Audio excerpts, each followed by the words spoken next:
he wanted to get his songs to other people, for sure.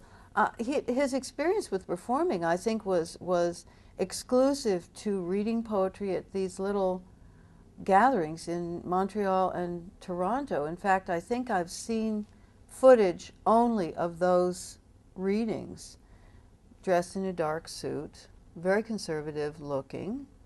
Well, if you stretched it a little bit, I suppose he looked like a hippie a little bit because there was a lot of smoke in the room, but that was true for a long time with the rooms that we all performed in.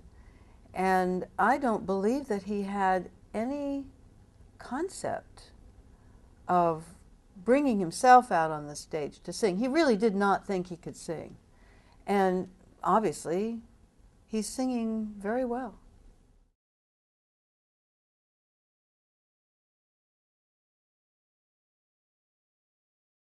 I don't know. I don't know whether that's so. In both cases, I had heard them before they were famous and doing well, and I had recorded Dylan right away in 1962 and 63.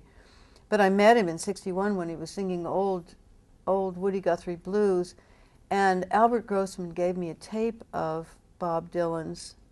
I had known him. I'd met him, had drinks with him, gotten to know him at Gertie's, and he told me that he'd heard me in Colorado in 1959, which I didn't know.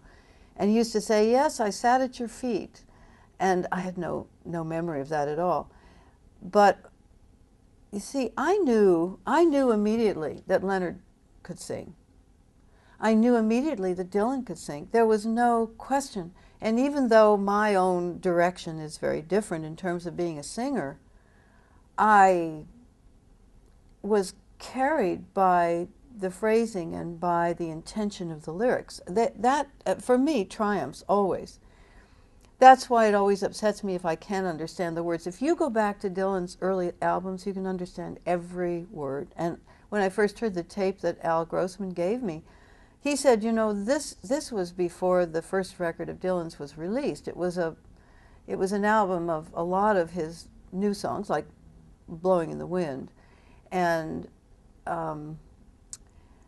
the wonderful Robert, whatever his name is, at Columbia, can't remember his name, Harold?